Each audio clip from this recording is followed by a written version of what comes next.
Welcome to another episode of IDK Sports Podcast. My name is Anthony. This is my main man, Kenny. What's happening? And this is your premier sports podcast, talking sports with the average guys. Little info before we get started. Don't forget, you can follow us anywhere you get your podcast at. Or if you're watching this, you can, minimize the screen. Because I know we're some pretty good-looking guys. But minimize the screen. Hit the like button and the subscribe button, and you'll see every time that we drop. And you can also follow us on Instagram at IDK Sports Pod 23. Me at Anthony E. Great. Or my man Kenny at Finessing the Gram. All right? So all you got to do is do what, Kenny? Hit the damn button. Get in with it. Hit the button, you know what I'm saying? So this week's episode, wanted to go, couldn't go all of February without talking about Black history, man. Black history in sports, which is very prominent, very story. Yep. Great traditions.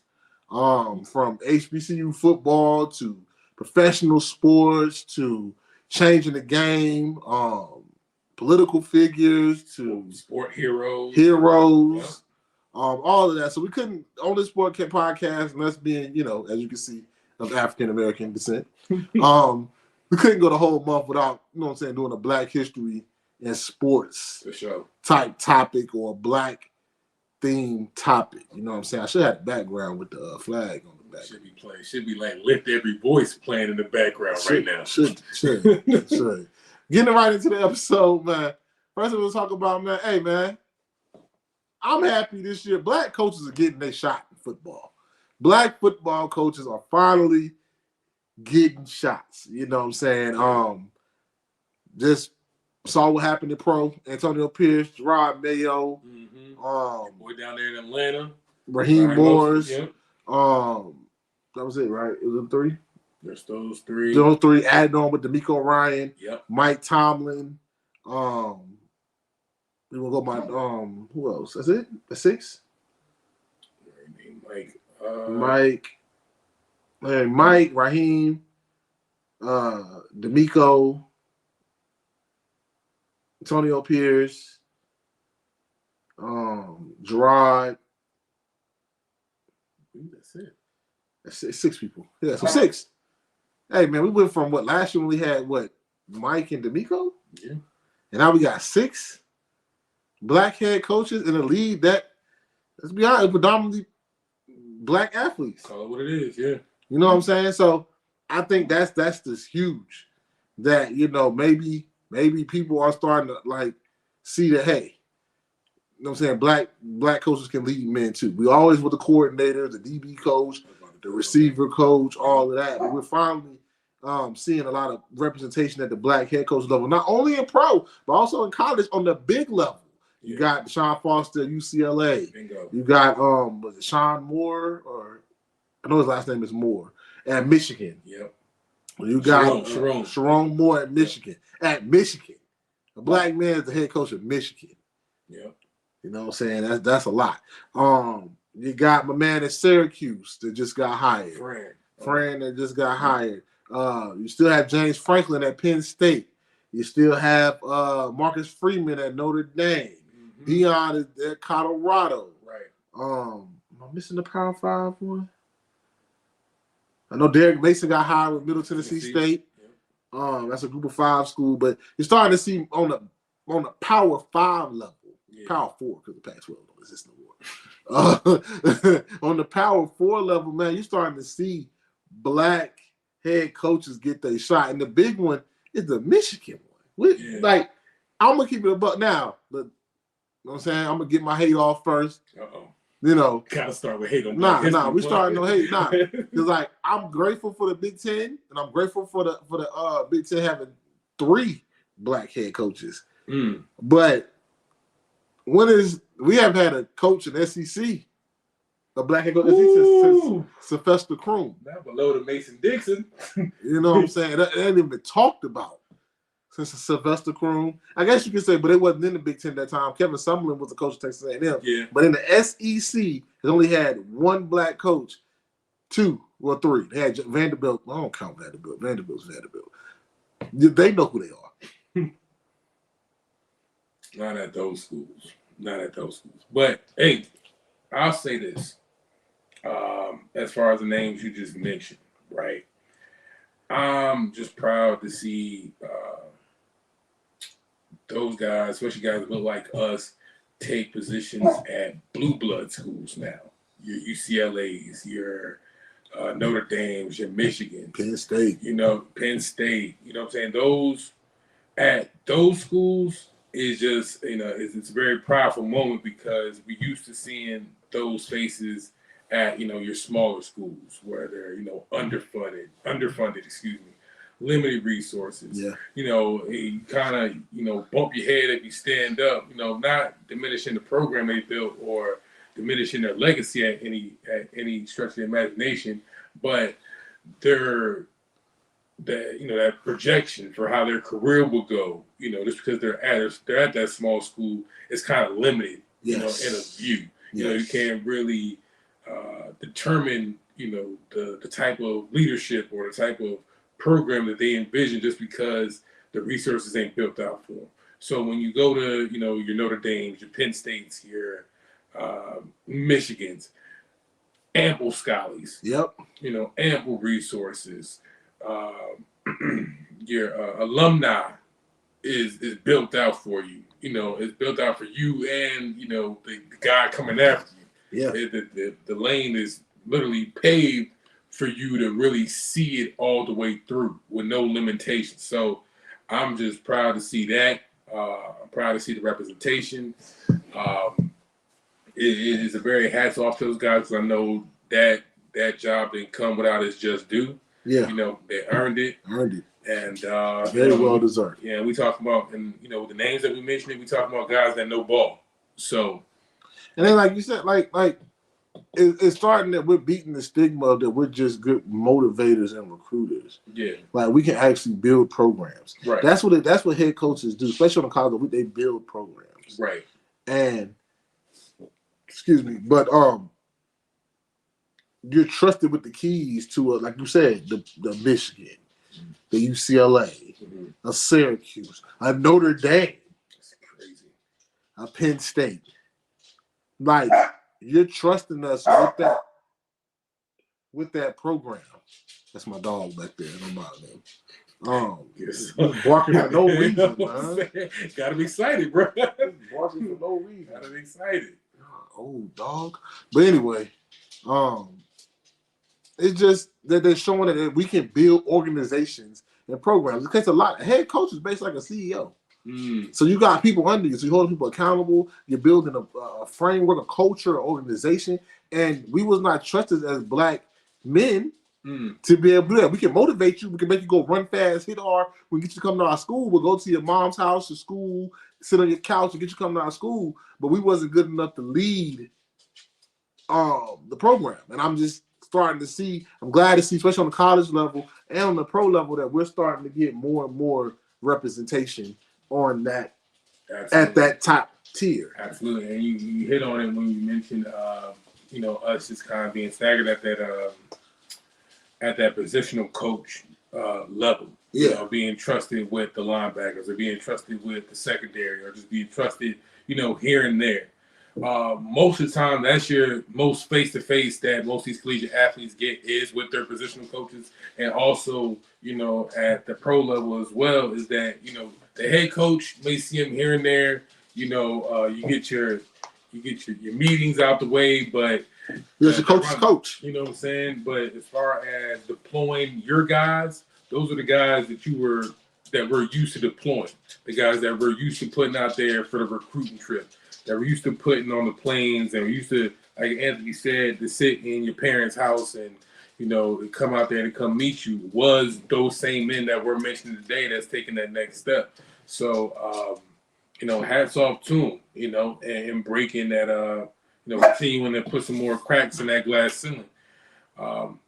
Nothing but respect to them. And just to double back again, just because they were positional coaches, even just strip, the framework of football. We already knew you knew the game. We know you played the game, but now you just demonstrating that you understand the framework around it and how it's supposed to be deployed out. So exactly, you know what I'm saying. So that's still got a long way to go. I still think in the league, and people might not like it, but I think in the league that's predominantly black players, it should be more than what 6 out of 32 is what? It's not a high enough percentage. I think it should be getting close to that 50% range.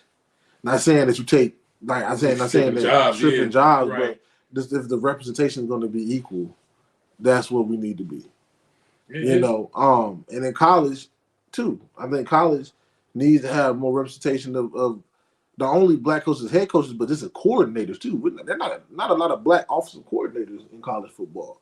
But baby steps. Went from 0 basically to getting a good number, and especially in the pros, it don't look like it was just Rooney Room interviews. It was like they really was candidates. And it's going to happen too, because as we just mentioned with those positional coaches, they're starting to fill more spots now. So where it was like your RBs, your linebackers, the secondary coaches, they're starting to fill roles such as like special teams. Yeah. You know what I'm saying?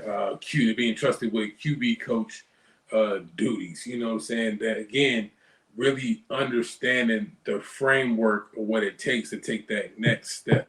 We identify who usually gets the call. It's your coordinators and things like that. Now that we identify what role or what marks we like to see on your resume, now that we identified that and we're starting to occupy those spaces, it's only soon to come where we starting to see, it's gonna make us feel old, but some of the players that we used to see, on Sundays start to, occupy some of those spaces.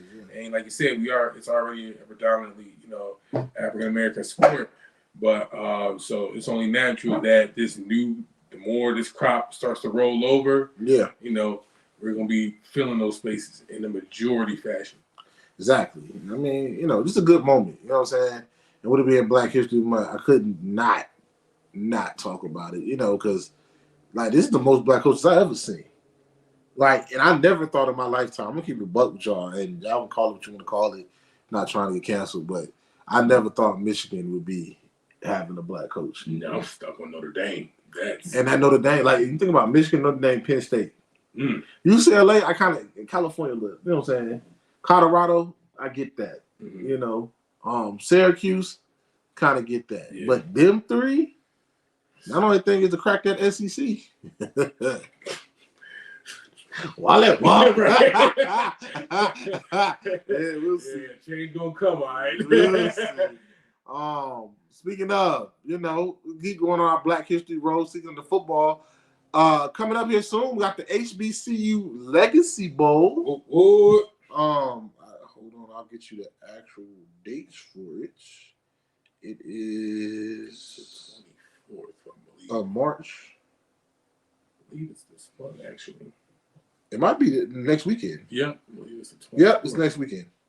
It's next weekend on the 24th. Yep. So, HBCU Legacy Bowl, if you don't know what the HBCU Legacy Bowl is, the HBCU Legacy Bowl is a bowl game of HBCU athletes getting their chance to show their skills in front of scouts on TV in like a East-West Shrine Bowl, Senior Bowl type setting. Yeah. Now, some people will be like, and they have like a little combine too. So they have like, you get to run, they have practices, all the same stuff too, right? Some say, why do the HBCUs only get it? Well, me personally, I think some of your greatest teams and some of the NFL teams and some of the greatest players we've ever seen come from HBCUs. And it comes from a time where the players wasn't allowed to go to other schools. Yeah. You got Doug Williams came from there. You got countless of defensive players. Walter Payton. Walter Payton. And then, like, little known fact, right? People don't think about HBCUs because some of the stuff is in the past. Who has, out of all the Mississippi schools, who has the most Hall of Famers? Tell me. Jackson State. And nobody would ever think that. They got Jackie Slater and Walter Payton and somebody else. They got the most Hall of Famers. So, and Grambling, the powerhouse Grambling back in the day. Yeah. The Tennessee State teams back in the day. Steve McNair, Alcorn, Jerry Rice came from Mississippi Valley. Yep. It's just a rich history that really came from us building our own. And HBCUs are historically underfunded. And that things come from also not being able to stay with the times and build up your program. If the state's not giving you your money, and then we all can't donate and keep up with everybody else. Right. You know what I'm saying? Because it's a whole nother economical stuff and everything like that. Yeah. But I do like the HBCU Legacy Bowl was built to give HBCU players a chance to have a chance to play in front of scouts. Because all you need is a chance. That's it. All you need is a chance to play in front of scouts. I would before we go, it was just I'm in the mindset of just calling it for what it is. There is a need and a strong need at that for events like this to be held. Shrine Bowl, great. Senior Bowl, great. We may have one or two players that show up to those events, but having something for our own and by our own is definitely huge just for us. Because let's just say this isn't by no stretch of the imagination a guarantee that these players are going to be drafted or any of those things. This isn't no guarantee, but this could give a player a shot at a tryout, going undrafted. And even let's just not say in the pros, but also for say CFL, XFL, I think they're the USFL. I think that's the people that got tryouts like Marquise Bell for the Cowboys. Damn, you great. Your boy corner from South Carolina State. Right. Joshua Williams won 2 Super Bowl rings for Fayetteville State with the Chiefs. Yep.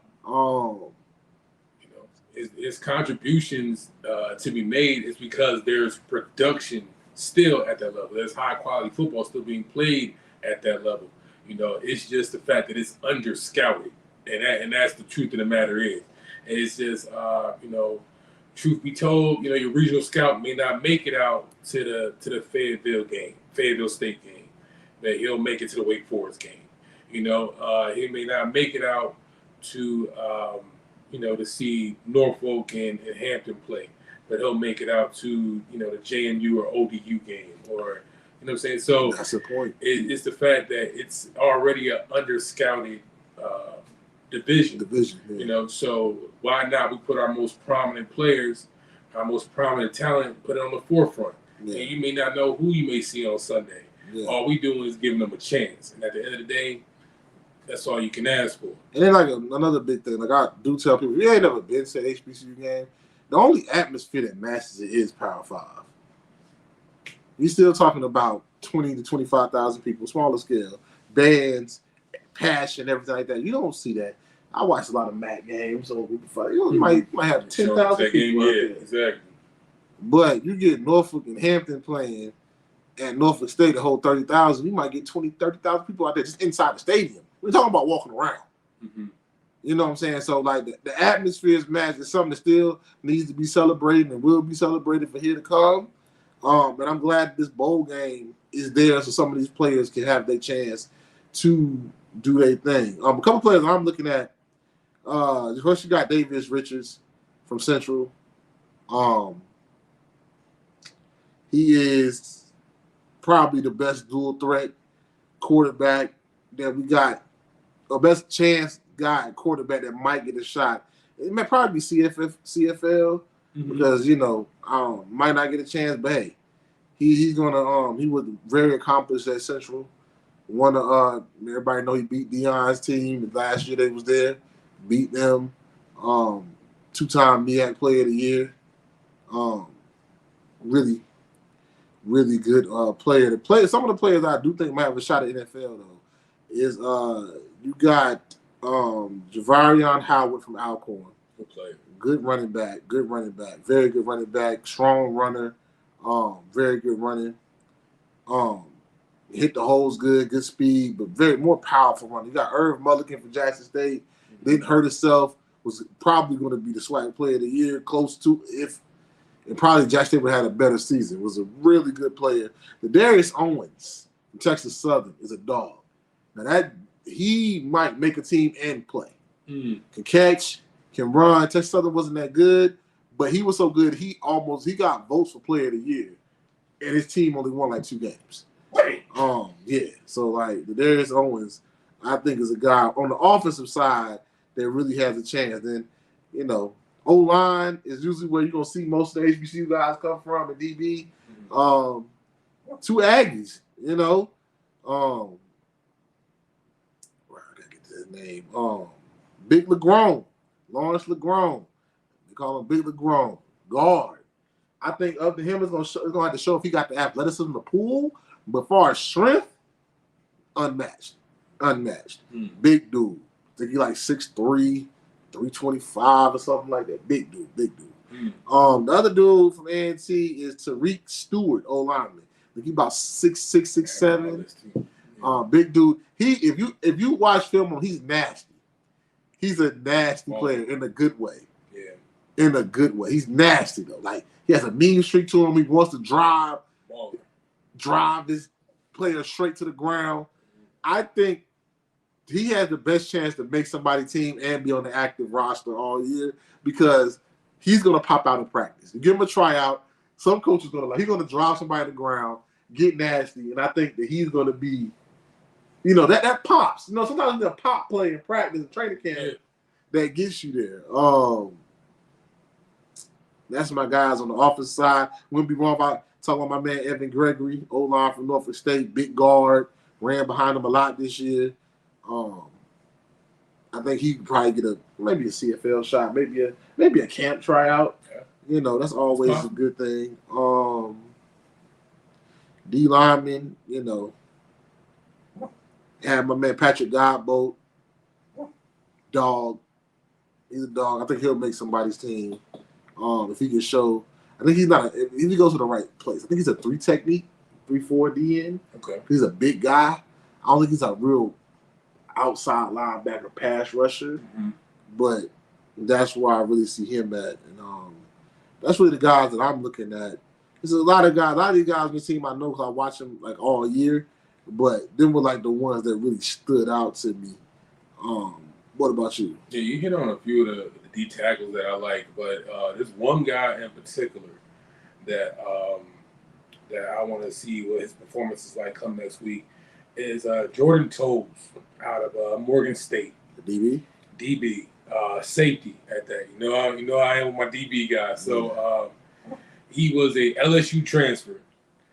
I believe he transferred over his sophomore, junior year.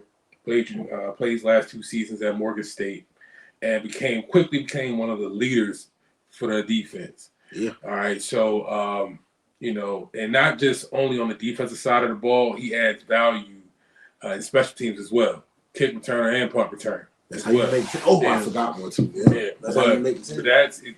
Took the words out of my mouth. That's exactly the type of value you gotta bring when you show up to these camps. So as far as outside of my guy Will Drew, you know, I think Jordan has a good shot at going UDFA. You know, may go undrafted, but he'll definitely get that call soon after, if not at the 7th round. You know, so I just think he adds a lot of value. You know, good size. 6'1". I think he's floating around between like 208, 212, somewhere in that range. Rangy ball player. Yeah. I think he got close to like 50 tackles this past season, 3 picks, couple PBUs. He was a clog for that defense. I think he won defense player of the year? Nah. He was on the finalists on the Arenas Williams list though for the best FCS DB. Yeah. So he just, ball player. That's what we're looking for. It's just ball players. He's a dog. I'm not even gonna hate on him. No, he can play, and I expect him more of the same come next week. So we know all we doing is just showing technique, and we showing that we all playing the same game at the end of the day. Yeah. So I think that same prowess is going to be on display next week. So hats out to them guys. All those guys. All those guys is going out there and is going to get a shot to demonstrate their skill. And I forgot one. We said special team, Tremaine Cook from A&T. Mm-hmm. He is going to make somebody's team. Because Tremaine was like, you kick it to me, I'm running it back. He was an All-American this year. Great kick return specialist, man. I mean, kick it to him is to the house, man. Mm-hmm. I mean, I've seen him with my own eyes. He did it against us. No, I lied. He didn't kick to him. I seen him do it up. He did it against y'all. Because I remember that Hampton game. That Hampton game, y'all was up and Anthony the Spark, and y'all keep it to him. He ran that all the way back. He said, "Say less." You know what I'm saying? So he was Tremaine. I think he got invited. I think he might have got invited to the combine. I'm not sure. Mm-hmm. Other guys that didn't compete was Jigba. I think it was Jigba from Howard. Big offensive tackle. He's not gonna play in the Legacy Bowl, but he did get invited to the combine. Telling you, if he runs a 5.40 and show he can move, he's going to get drafted probably 3rd, 4th round. He's 6'8", 355 tackle.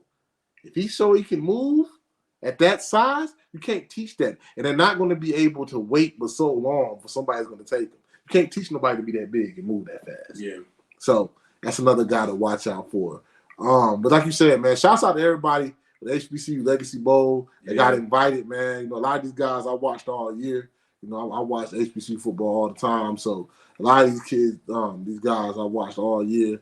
You know, you got and this is another chance to showcase your skills, man. Put the helmet on. And this don't have to be the end of their road. Like this is you know, off season is kind of like my favorite season when it comes to football. Just because like you said, whatever, there's something that can just stem from this alone. You know, have a good showing at the Legacy Bowl.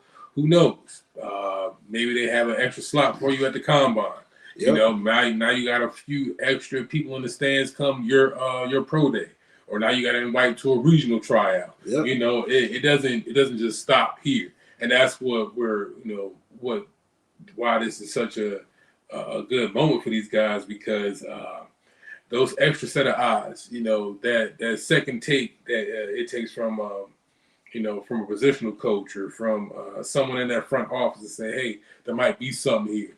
You know, that's all you can ever ask for as an athlete. So, you know, hats off to him, man. I hope this turns into, to more looks. Off the top of my head, I can't tell you how many years this Legacy Bowl has been in play, but I know it's continually getting partnership from guys in the league. I think Jameis Winston is involved. Yeah. Justin Simmons is involved. Yeah. So that support, from your pro players, from your alumni, from all the schools that's involved in getting this together and making this opportunity happen for those young guys. Hey, big deal, man. It's huge. Big deal, man. Big supporters, man. Invite us out. We'd love to, give our take. You know what I'm saying? So, because that's right up our alley, man. Yeah, so definitely will be out there, IDK. Yeah, you know what I'm saying? Definitely want to show love, man. Man. But moving to the next topic, going straight to the next topic, is like basketball, and this is the CIAA basketball tournament. A lot of y'all know it's a party. A lot of people know it's a huge party. It's in Baltimore. They used to be Freaknik. Yeah, it's huge. It's a huge party. But actually, it's a basketball tournament. And I think I don't know the history. That's why it's pretty going into March Madness. Black History CIAA is 11 days away. I think it's like 1st of March. CIAA. Mm-hmm. The Division II basketball tournament that is for it's basically like the HBCU's conference. One HBCU conference, Division II. CIAA originated back in 1912. It's one of the first ever conference tournaments. A lot of people won't tell you that. A lot of people talk about the ACC. This and the ACC followed this model. This is the oldest conference tournament in all the American college sports. It's a big tournament, and then you got schools that came from this tournament. You know what I'm saying? They came from this conference that are now in Division I. So like your A&T's, your Norfolk States, your Howards. You got your Central. Ooh. All these schools came from the CIAA before they came to the MEAC and came to Division I. The CIAA is one of the oldest running tournaments. Still gets a big crowd. It used to be in Charlotte. They moved it to Baltimore, but it's still there with the rivalries, because you got a lot of schools not that far away, like Shaw, North Carolina. You got Livingston, Elizabeth City, Winston State, Virginia State, Virginia Union, Johnson C. Smith, You already said what's the I already was saying got Bluefield State. You got a lot of schools in the area on the East Coast, Bowie State, all on the East Coast that are part of this tournament. It's a big tournament. It has big sponsorships, big everything. People take off work to go to this tournament. And it got so big that some people forgot it's a basketball tournament too. Damn. It's huge. But the CIAA, man, the oldest running basketball tournament. Schools have won the CIAA and won that championship. People forget that Ben Wallace came from Virginia Union. Union has won 2 national championships. I think Shaw has won one, or Shaw women have won a national championship. And it's just a representation of like Black HBCU basketball pride, especially on the East Coast. Basketball on the East Coast for HBCUs is still big. You think about the places I named: Bowie, the Maryland, DMV area, North Carolina area.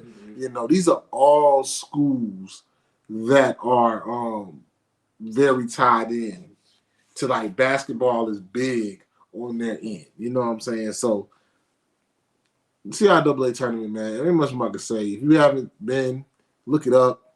If you haven't heard about it, look it up. Guarantee you, even if you don't go to the basketball games, we'll have a great time. But I would be remiss without talking about Black history in sports and not talking about that conference tournament. Absolutely, man. So it's time and time again we mention these events now, of course, not for our own benefit and not just because we are alum from two storied HBCUs, but because time and time again we have these events, these tournaments, whether it's MEAC, CIAA, the Legacy Bowl, all these showcases that draws a crowd, that draws a vibrant culture to these cities, and just again stimulate the economy for weekend after weekend, venue after venue. We packing it out. There's side events that happen off of these things. So once again, shout out to the alumni for each school, the current students, the graduates, post grads, all the way top of the list all the way to the bottom, for putting on these showcases and continuing that storied tradition. As Ant mentioned, one of the longest running tournaments in all of college sports. 1912. You know what I'm saying? So just to have that running for just this long is just, again, true testament to HBCU sports, man. It ain't going nowhere. We gonna show up and pack out another city, man. So it's like, it has to be told, because some people would think the ACC. Some people literally be out here saying the ACC is the old tournament. The ACC stole it, the idea from the CIAA, because the offices are both in North Carolina. So, no doubt in ACC. ACC does a great tournament, but the CIAA for a Division II tournament to still get this much pub is like shows the power of the culture. Yeah, shows the power of the culture. Like, that's big time. And like well deserved, man. Again, if you're listening from the CIAA, invite your boys. That's what I'm saying. Can we pull up? I would be there. I'll be there. It's in Baltimore. It ain't that far away. It's a drive up the street. You know what I'm saying? Hey, man, holla at us. Holla at us, man. Holla at us. Wrapping up the show wouldn't be without having, an individual moment. So I'm gonna let you go first, Kenny. We're gonna talk about, in all the sports, like I said in the beginning. We have sports heroes from. You got Usain Bolt. You got a bunch from track, a bunch from football. Like, we're everywhere in sports. Tiger, Serena, Jackie Robinson. Oh, come on, man. We got so many. Michael Jordan. You know what I'm saying? Kobe, Ali, Frazier. Far as on the sports, theater, I'll call the sports theater. Yeah, that's what it is. It's art. The sports theater, Black players and athletes have been a pivotal part of sports, and we'll be wrong if we didn't talk about them during Black History Month. Even though we talk about them, I will talk about them all the time. Yeah. But right now, let's. I think we should highlight some people that people might not know, they might do know, or they maybe didn't know this much about. So, what's somebody that you think you wanted to highlight? Yeah, for sure. So, we just coming off a Super Bowl weekend. Patty just coming off his third chip. He's got his third ring. Easily build. Just keeps piling on to that Hall of Fame career that he's built, or that Hall of Fame resume, I should say. Everybody has some kind of, handpicked as, being one of the most champion, QBs, kind of chasing down that Tom Brady legacy. Rightfully so. They play the same position. He's, the heir apparent to being the face of the league, yada, yada, yada, yada, yada, yada, whatever. But I want to talk about a hidden figure, if you will. So the guy I chose for this segment is, a gentleman by the name of Charles Haley. So y'all, again, just mentioned Tom Brady. I think he has, what, six championship rings? Well, Mr. Haley has five. He won 2 with the Niners and 3 with the Cowboys. So Mr. Haley was a edge rusher, I believe, between late 80s, early 90s. Very storied career. Is a 2-time All-Pro, 5-time Pro Bowler. Was accepted into the Virginia Sports Hall of Fame in 2006. Just a stout player, but also cannot be forget to mention that he was one of the first to acquire so many rings and to be a star player, if you will. A very pivotal player on both defenses, the Niners and the Cowboys. Yeah. So I just want to use this segment to shine light on him as being that, give him his flowers that you are also a champion player in history too. Not just as a sports hero, but also as, a Black hero for, many kids such as myself, that model they proud, so their love for the game for us. So hats off to him, Mr. Haley. And for also being a Virginia high school hero, or as being a legacy player, hats off to you, man. And definitely appreciate your contribution. That's a good one. Charles Haley. What part of Virginia is he from? Charles Haley, I believe he is. Is he from around here? Is he Richmond? Is he a Williamsburg guy? No, Lawrence Taylor is a Williamsburg guy. Mm-hmm. So Charles Haley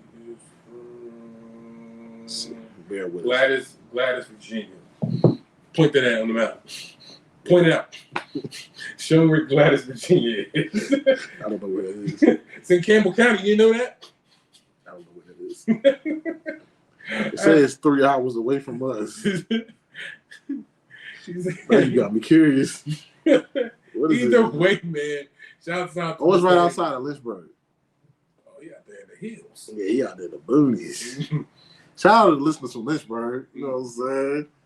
Ooh, that's way out there. Yeah, but out there once. Way out there, but out there once. Ain't nothing out there. Yep. You know what I'm saying? So, we'll take a little quick commercial break. Got to fix my camera. And we're back, technical difficulties, had to fix my camera.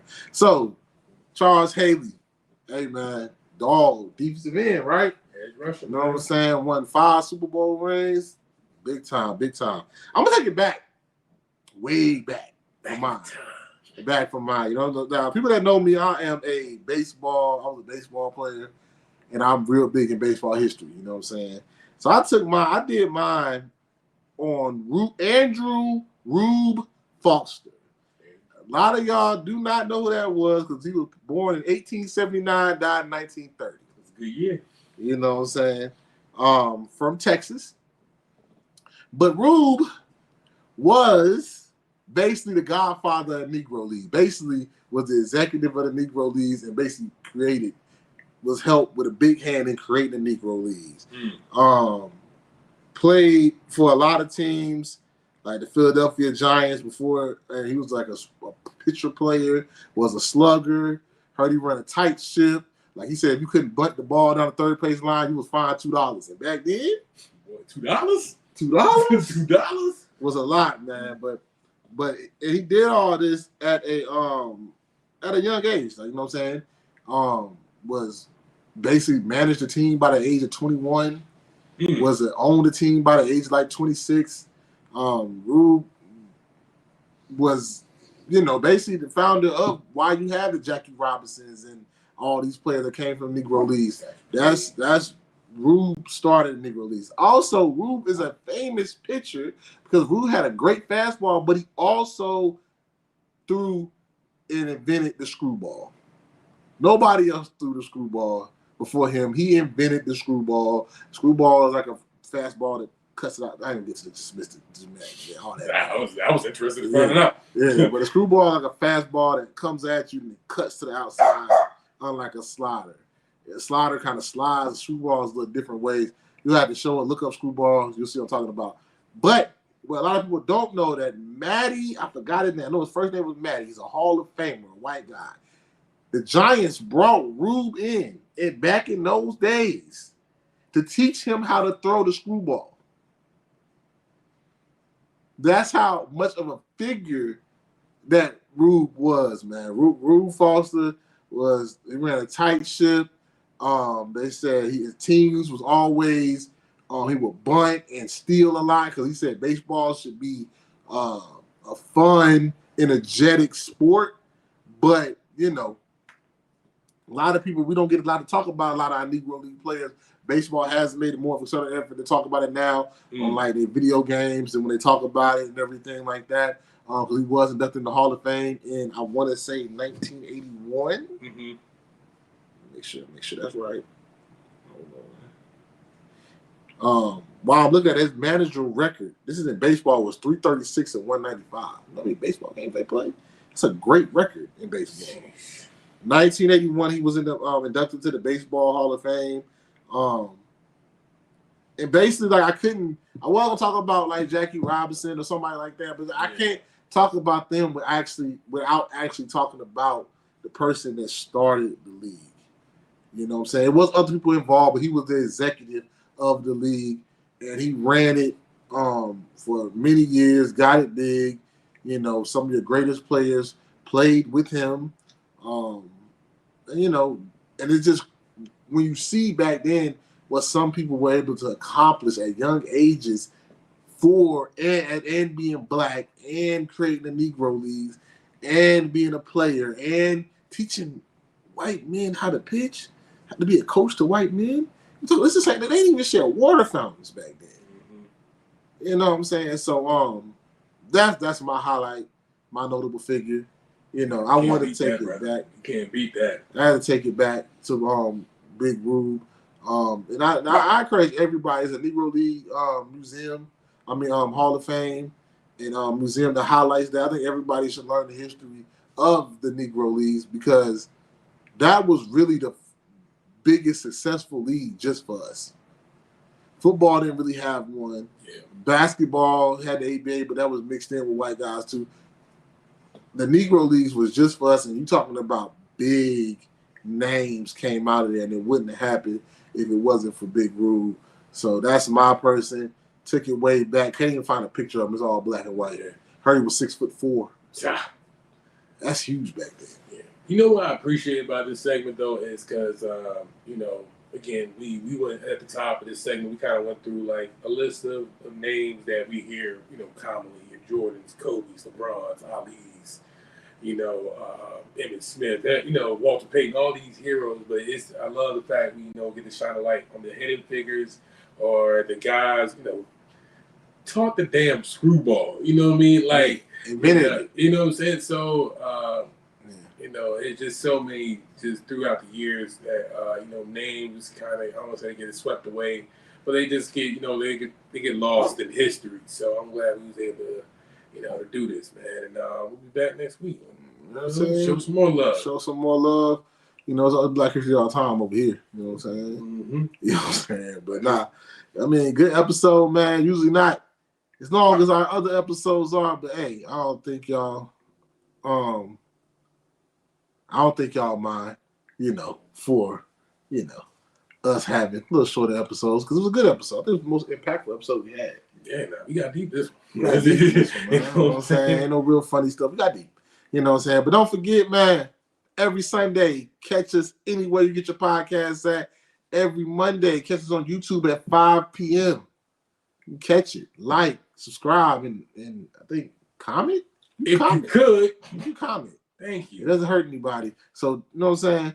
Don't forget, follow me at Anthony E. Great on Instagram. Follow my man Kenny F. Finesse in the gram. Sure. Follow both of us on IDK Sports Pod 23 on all social media platforms so you can get content and updates. Because I'm telling you, YouTube wasn't the only thing. We got some more updates. We might go live, maybe. I don't know. It might happen. But, you got only way you can know is hitting the damn button. So you saying this week in and week out. So you get every piece of content, man. Every piece of content. So like I always say, until next time, I holla.